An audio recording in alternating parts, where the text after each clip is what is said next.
నమస్తే. శ్రీ మాత్రే నమః. శ్రీ గురుభ్యో నమః. మార్చి నెల 16వ తారీఖు 2025 ఆదివారం నాటి పంచాంగం ప్రకారము శ్రీ క్రోధినామ సంవత్సరం ఉత్తరాయణం శిశిర ఋతువు పాల్గొన మాసం కృష్ణపక్షం సూర్యోదయ సమయం ఉదయం 6:26 సూర్యాస్తమ సమయం సాయంత్రం 6:22 ఈ రోజు తిథి విద్య సాయంత్రం 4:59 తదుపరి తదియా తిథి ప్రవేశము. ఈ రోజు నక్షత్రం హస్త ఉదయం 11:40 వరకు, తదుపరి చిత్తా నక్షత్ర ప్రవేశము. ఈ రోజు వర్జము రాత్రి 8:45 నుండి రాత్రి 10:33 వరకు. దుర్ముహూర్త సమయం సాయంత్రం 4:47 నుంచి సాయంత్రం 5:34 వరకు. రాహుకాలం సాయంత్రం 4:53 నుండి సాయంత్రం 6:22 వరకు. యమగండ కాలము మధ్యాహ్నం 12:24 నుంచి 1:54 వరకు. బ్రహ్మముహూర్త సమయం తెల్లవారుజామున 4:50 నుంచి తెల్లవారి 5:38 వరకు. అమృత ఘడియలు తెల్లవారుజామున 5:02 నుంచి ఉదయం 6:49 వరకు. ఈ రోజు అభిజిత్ ముహూర్తము మధ్యాహ్నం 12:01 నుంచి మధ్యాహ్నం 12:49 వరకు. ఇది నేటి పంచాంగం. నమస్తే.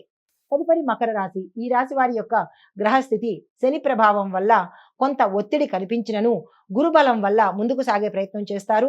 ఫలితాలు ధనలాభము, ఆకస్మిక ధనప్రాప్తి, శుభకార్యాలు చేయడము, ఉద్యోగంలో ప్రమోషన్స్ రావడము, బదిలీలు జరగడము, గతంలో ఉన్న అనారోగ్య సమస్యలు తీరిపోయి ఆరోగ్యంగా ఉండే అవకాశము, ఈ రోజు ఏ నిర్ణయం తీసుకున్నా సక్సెస్ అయ్యే అవకాశం గోచరిస్తోంది. అయితే మీకు చెప్పదగిన పరిహారము, శనివారం నాడు శనేశ్వరుడికి నల్ల నువ్వులు దానంగా ఇచ్చి నల్లని వస్త్రాలను ధరించి శని జపం చేసుకోవడం వల్ల మంచి ఫలితాలు పొందుతారు. తదుపరి కుంభరాశి. ఈ రాశి వారి యొక్క గ్రహస్థితి రాహు ప్రభావం వల్ల మానసిక ఒత్తిడి పెరిగే అవకాశం ఉంది. ఈ రోజు ఏ పని చేసినా సక్సెస్ సాధించే అవకాశం లేదు. ఆర్థిక పరమైన నష్టాలు గోచరిస్తున్నాయి. జాగ్రత్తలు తీసుకోండి. వ్యాపారంలో కొంతమందికి అభివృద్ధి, కొంతమందికి వ్యాపారంలో నష్టాలు వచ్చే అవకాశం ఉంది.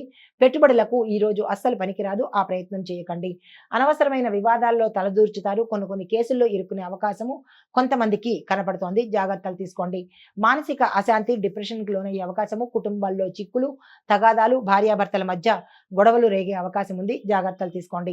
మీకు చెప్పదగిన పరిహారము, శనేశ్వరుడి ఆలయంలో శనేశ్వరుడికి రాహు కేతువులకు ప్రదక్షిణలు చేయడం కానీ, పూజ చేసుకోవడం కానీ, దాన ధర్మాలు చేసుకోవడం కానీ, జపాలు చేయడం కానీ చేసినట్టయితే సానుకూలమైన ఫలితాలు పొందుతారు.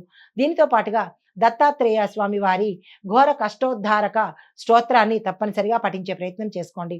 తదుపరి మీనరాశి. మీనరాశి వారి యొక్క గ్రహస్థితి గురువు అనుకూలంగా ఉండడం వల్ల శుభ ఫలితాలు గోచరిస్తున్నాయి. విద్య, ఉద్యోగంలో పురోగతి కనిపిస్తోంది. వ్యవసాయంలోనూ వాణిజ్య రంగంలోనూ కూడా పెట్టుబడులకు అవకాశం చాలా మంచిగా కనబడుతోంది. శుభవార్తలు వింటారు. కుటుంబంలో శుభకార్యాలు చేస్తారు. ఆనందకరమైన మార్పులు చోటు చేసుకుంటాయి. దీనితో పాటుగా ఆకస్మిక ధనప్రాప్తి కూడా వచ్చే అవకాశం గోచరిస్తోంది. అయితే మీకు చెప్పదగిన పరిహారము, పసుపు వస్త్రాలను ఈ రోజు ధరించండి. పసుపును దానంగా ఇచ్చే ప్రయత్నం చేయండి. దీనితో పాటు గురువార నియమాలు తప్పనిసరిగా పాటించుకోండి. ఇది ఈ రాశిలో ఉండే వారికి చెప్పదగిన ఫలితాలు.